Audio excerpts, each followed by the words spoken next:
அனைவருக்கும் வணக்கம். வாரம் ஒரு அக்குபஞ்சர் புள்ளி அப்படின்ற வரிசையில நாம இன்னைக்கு பார்க்க போற புள்ளி ட்ரிபிள் வார்மர் 3. ட்ரிபிள் வார்மர் 3 அப்படின்ற புள்ளி எங்க இருக்கு, அதனுடைய சிறப்பு என்ன, இது என்னென்ன மாதிரி வேலையெல்லாம் செய்யுது அப்படின்ற விஷயத்த பார்க்கலாம். ஃபர்ஸ்ட் ட்ரிபிள் வார்மர் 3 அப்படின்னா அது எங்க இருக்கு அப்படின்னா, இந்த 2 விரல் இருக்கு இல்லையா, இதுல நம்மளுடைய மோதிர விரல்ல இந்த உட்பக்கம் உள்ள இடத்துல, அதாவது புறங்கையில, இது வந்து அதாவது சுண்டு விரல் பக்கம் உள்ளது. இந்த இதுல இருந்து நேர வந்தோம் அப்படின்னா இந்த 2 விரலுக்கு இடையில ஒரு குழி இருக்கும், ஒரு பள்ளம். அந்த பள்ளத்துல வந்து போடணும். இதுதான் வந்து இந்த எலும்பு வந்து தட்டும். இந்த இடம் தான் வந்து ட்ரிபிள் வார்மர் 3. இந்த ட்ரிபிள் வார்மர் 3 அதை எப்படி போடணும் அப்படின்னா தான் வலி இருக்காது, இப்படி குத்துனா வலிக்கும். ஓகேவா? இந்த ட்ரிபிள் வார்மர் 3 அப்படின்ற இந்த புள்ளியை போடும்போது என்ன வேலை நடக்குது, அது என்னென்ன பண்ணுது அப்படின்ற விஷயத்த பார்ப்போம். முதல் ட்ரிபிள் வார்மர் அப்படின்றதே வந்து ஒரு மாய உறுப்பு, மாய வேலையை செய்யக்கூடியது. இதை வந்து நம்ம சயின்டிஃபிக்காக வந்து இதை தான் செய்யுதா அப்படின்னு பார்த்தோம்னா அதை வந்து நிரூபிக்க முடியாது அப்படின்றத வந்து நம்ம பேசியிருக்கோம். நம்ம உடம்புல வந்து நமக்கு தெரியாம வந்து இன்னும் கண்டுபிடிக்க முடியாத பல அற்புதங்கள் இருக்கு. அதுல ஒன்னா வந்து இந்த அக்குபஞ்சர் வந்து கணக்கெடுத்துக்கிறது வந்து இந்த ட்ரிபிள் வார்மர் 3 இடங்களுக்கும் தேவையான உஷ்ணத்தை கொடுக்கக்கூடியது அப்படின்னு பார்ப்போம். இதுல இந்த ட்ரிபிள் வார்மர் வுட் அப்படின்ற இந்த பாயிண்ட் வந்து எங்க வேலை பார்க்குது அப்படின்னா, இது ஆகாய பூதம் அப்படின்ற ஒரு பூதத்துல வேலை பார்க்கும்போது அங்க உள்ள முக்கியமா குறிப்பிடத்தக்க பித்தப்பை அப்படின்ற ஒரு உறுப்புல வந்து ட்ரிபிள் வார்மர் வேலை பார்க்குது. இது வந்து உஷ்ணத்தை கொடுக்கக்கூடியது அப்படின்ற விஷயம்தான் நம்ம வந்து பேசியிருக்கோம். வார்ம் அப்படிங்கும் போதே தெரியுது ஒரு உஷ்ணம் கொடுக்கக்கூடியது. இது பித்தப்பையில என்ன வேலை பார்க்குது அப்படின்னு எடுத்துக்கிட்டோம்னா, வந்து பித்தப்பையோட வேலை என்ன அப்படின்னா, நம்ம உடம்புல வந்து நம்ம சாப்பிடக்கூடிய அதிகப்படியான அந்த கொழுப்பு ஐட்டம்ஸ் அதெல்லாம் வந்து செரிக்கிறதுக்கு வந்து என்ன வேணும் அப்படின்னா, பித்த நீர் அப்படின்ற ஒரு விஷயம் வந்து வேணும். பித்த நீர் இல்லைன்னா நம்ம உடம்புல வந்து ஜீரணம் அப்படின்ற ஒரு விஷயம் வந்து சரியா நடக்காது, ஒரு சரியான பசியும் வந்து இருக்காது.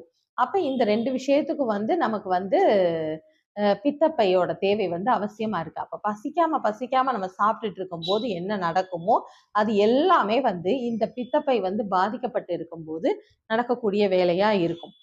இதுல வந்து என்ன பிரச்சனை ஏற்படுது அப்படின்னா, பித்தப்பையோட வேலை வந்து கல்லீரல் வந்து பித்த நீரை வந்து உற்பத்தி பண்ணுது. அதாவது பைல் ஜூஸ் அப்படின்னு சொல்லக்கூடிய பித்த நீரை வந்து உற்பத்தி பண்ணுது. அந்த பித்த நீர் வந்து சேகரிக்கக்கூடிய இடமா தான் எது இருக்கும் அப்படின்னா கேல் பிளாடர் அப்படின்னு சொல்லக்கூடிய இந்த பித்தப்பை வந்து இருக்கும். இந்த கேல் பிளாடர் வந்து நமக்கு அப்படியே கல்லீரல்ல இருந்து பித்த நீரை வாங்கி நமக்கு டைஜஷனுக்கு கொடுக்குதா அப்படின்னு பார்த்தா கண்டிப்பா கிடையாது. ஏன்னா அந்த பித்த நீர் வந்து ஒரு டைலூஷன், அதாவது ரொம்ப நீர்ம வடிவத்துல வந்து இருக்கும். அதாவது அதுல வந்து ஆசிட் லெவல் வந்து ரொம்ப கம்மியா இருக்கும், பிஹெச் லெவல் வேரியேஷன் வந்து கொஞ்சம் கம்மியா இருக்கும்.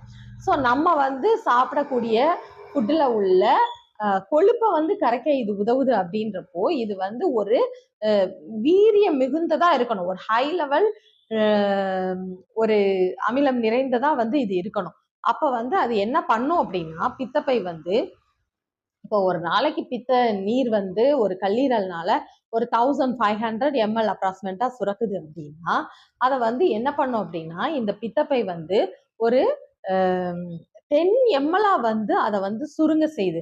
இதை நம்ம எப்படி எடுத்துக்கிடலாம் அப்படின்னா, நம்ம வந்து ஒரு விஷயத்த வந்து கஷாயமா வைக்கும் போது அது என்னவாகுது.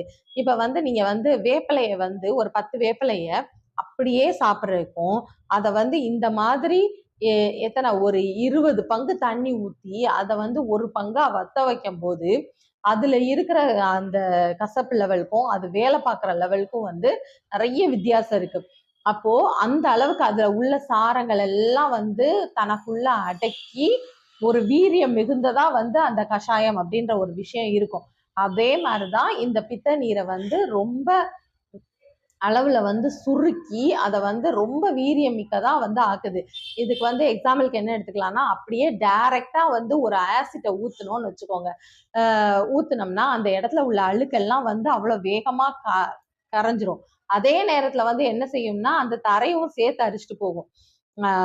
அது வந்து அடுத்த நோய் நிலை. இப்ப வந்து என்னன்னா, வந்து டைரக்டா வந்து ஊத்தும் போது அது எந்த அளவுக்கு அழுக்க தின்றுதோ அதே மாதிரிதான் இந்த ஆசிட் வந்து வீரியம் மிகுந்ததா இருக்கும் போது நம்ம ஃபுட்ல உள்ள அந்த கொழுப்பு ஐட்டம்ஸ் அதை வந்து நல்லா வந்து செரிக்கக்கூடிய வேலை இருக்கும். அப்படி இல்லாம அதே ஆசிட்டை வந்து வாட்டர்ல வந்து டைல்யூட் பண்ணி நீங்க ஊத்தும் போது இந்த அளவுக்கு அதுவும் வந்து கிளீன் பண்ணும். ஆனா இந்த அளவுக்கு கிளீன் பண்ணுமா கேட்டீங்கன்னா கண்டிப்பா வந்து பண்ணாது.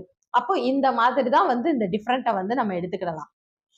ஸோ இந்த ட்ரிபிள் வார்மர் வுட் அப்படின்ற பாயிண்ட்டை வந்து நம்ம போடும்போது இது வந்து பித்த நீரை வந்து செறிவூட்டக்கூடிய வேலையை செய்யும். அதாவது பித்த நீரை ஒரு ஹை லெவல் அமிலம் நிறைந்ததா வந்து ஆக்கக்கூடிய வேலையை இது செய்யும். அப்படி செய்யாத பட்சத்துல என்ன நடக்கும், பித்தப்பையில வந்து இந்த மாதிரியான பிரச்சனைகள்லாம் இருக்கும்போது என்னென்ன ஏற்படும் அப்படின்னா, ஒரு செரிக்கப்படாத உணவு நம்ம சாப்பிட்டோம்னா என்ன இருக்கும், நீங்க யோசிச்சு பாருங்க. ஒரு ஆயில் ஃபுட் வந்து நிறைய சாப்பிட்டுட்டா என்ன சொல்லுவோம், நெஞ்சுக்குள்ளே இருக்கு, ஒரு மாதிரி ஏப்பம் வர்றது மாதிரி இருக்கு, ஒரு மாதிரி கிறுகிறுப்பா வருது, இந்த மாதிரி விஷயங்கள்லாம் எல்லாரும் காமனா சொல்றத வந்து நம்ம கேட்டிருக்கலாம். அதே மாதிரி அது சாப்பிட்டதுனால காலையில வந்து நல்லா பூரி சாப்பிட்டேன்னா அதனால எனக்கு வந்து பசியே இல்லைம்பாங்க. இல்லைன்னா நல்லா 2 வடை சாப்பிட்டுட்டே எனக்கு பசி இல்லை அப்படின்ற மாதிரி சொல்லுவாங்க. அப்ப அதெல்லாம் செரிக்கிறதுக்கு வந்து என்ன வேணும் அப்படின்னா இந்த பித்த நீர் அப்படின்றது வந்து வேணும். அது வந்து இல்லாம இருக்கும்போது அவங்களுக்கு டைஜஷன் நடக்காதானா, நடக்கும். ஆனா நடக்கும் போது என்ன ஆகும் அப்படின்னா ஒரு கெட்ட வாயு வந்து ஃபார்ம் ஆக ஆரம்பிக்கும். அந்த வாயு வந்து என்ன பண்ணும் அப்படின்னா அப்படியே வந்து உடம்புக்குள்ளேயே சுத்திக்கிட்டே இருக்கும். அது வந்து வந்து எங்க மேல் எழும் அப்படின்னா இன்னைக்கு நீங்க காலையில இந்த மாதிரி சாப்பிட்டோன்னே வரக்கூடிய பிரச்சனை வந்து என்னவா இருக்கும் அப்படின்னா வந்து தலைவலிக்கும். தலைவலி அப்படின்ற ஒரு விஷயம் வந்து உண்டாகும். ஏன் அப்படின்னா இந்த கெட்ட வாயு வந்து மேல் எழும்புது. அது வந்து இந்த தலைப்பகுதிகளில் வந்து தேங்கி நிற்கும் போது என்ன ஆகுது அப்படின்னா நமக்கு வந்து தலைவலி அப்படின்ற ஒரு உணர்வு ஏற்படுது. இதை வந்து இன்னும் டீப்பா பார்க்குறோம் அப்படின்னா ஒரு அடர்த்தியான காற்றா வந்து இந்த காற்று உருவாகுது. அந்த அடர்ந்த காற்று வந்து நம்ம உடம்புக்குள்ள என்ன பண்ணும் அப்படின்னா ஒரு காற்று மிகுதியா உள்ள ஒரு இடத்துல வந்து நம்ம நிக்கிற மாதிரி நம்ம இமேஜின் பண்ணி பார்த்துக்கிட்டோம் அப்படின்னா அது என்ன பண்ணும், காற்று வந்து நம்ம ஸ்கின்னை வந்து உலர வந்து செஞ்சிடும். அதாவது ஈரப்பதத்தை வந்து போக்கிடும். நம்ம வந்து வெயில்ல தான் துணி காய போடணும்னு இல்லை இல்லையா, காத்து காலத்துல காத்துல போட்டாலும் அது வந்து காஞ்சிருது. என்னன்னா வந்து ஈரத்தை வந்து உறிஞ்சிடும். அப்ப அதே மாதிரி தான் நம்ம உடம்புல உள்ள ஈரத்தை வந்து அதாவது நீர்த்தன்மையை வந்து வந்து வற்ற செஞ்சிருது இந்த பிரச்சனை இருக்கும் போது. அப்ப நீர்த்தன்மை வற்றும் போது எந்தெந்த மாதிரி பிரச்சனை ஏற்படும்னா நான் சொன்ன மாதிரி தலைவலி. இதுக்கு வந்து நீங்க இன்னொன்னு என்ன தெரிஞ்சுக்கலாம் அப்படின்னா வெயில்ல ரொம்ப அலைஞ்சிட்டு வரும்போது அதாவது நம்ம உடம்புல வாட்டர் லெவல் வந்து ரொம்ப குறையும் போது நமக்கு தலைவலி ஏற்படுறத நீங்க வந்து உணர்ந்திருப்பீங்க. ஸோ அதுவும் வெயில்ல போனாதான் இல்ல, இந்த பித்தப்பை அப்படின்ற இது வந்து பனி பாதிக்கப்படும் போதும் நமக்கு நார்மலா வீட்டுக்குள்ள இருந்தாலுமே இந்த மாதிரி பிரச்சனைகள் ஏற்படும். அதே மாதிரி அதிகப்படியான காத்துல நம்ம நிக்கிறோம்னு வச்சுக்கோங்க. அப்ப என்ன பண்ணும், நம்ம கண்ணால வந்து அந்த வியூவை வந்து கிளியரா பார்க்க முடியுமா அப்படின்னா பார்க்க முடியாது. அப்ப அந்த காத்து பட்டு பட்டு இதை வந்து ஹைவேல வந்து வண்டி ஓட்டிட்டு போகும்போது பார்க்கலாம். காத்து பாட்டு பட்டு என்ன ஆகும் அப்படின்னா கண்ணெல்லாம் வந்து செவந்து போயிடும். இப்ப கண் சிவக்குது அப்படின்னா இது வந்து நம்ம வெளியே போகும்போது நடக்கிறது வேற விஷயம். ஆனா அதே இது நமக்கு நார்மல் டைம்ல நடக்குது அப்படின்னா நம்ம உடம்புக்குள்ள அந்த காற்று வந்து கிரியேட் ஆகிக்கிட்டு இருக்கு அப்படின்னு நம்ம தெரிஞ்சுக்கலாம். அப்ப வந்து கண்கள் வந்து சிவந்து போயிருக்கும்.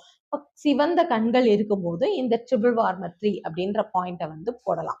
இது மட்டும் இல்ல, அந்த இதே தான் பைக்ல வந்து நம்ம போகும்போது நீங்க கேட்டீங்கன்னா பேசுற சத்தம் வந்து அவ்வளோக்கா கேட்காது. ஏன்னா அந்த காத்தோட சத்தம் வந்து மிகுதியா இருக்கும் போது நம்ம வந்து பின்னாடி உட்கார்ந்து இருக்கிறவங்க ஒரு விஷயம் பேசினா கூட அவ்வளோக்கா கேட்காது.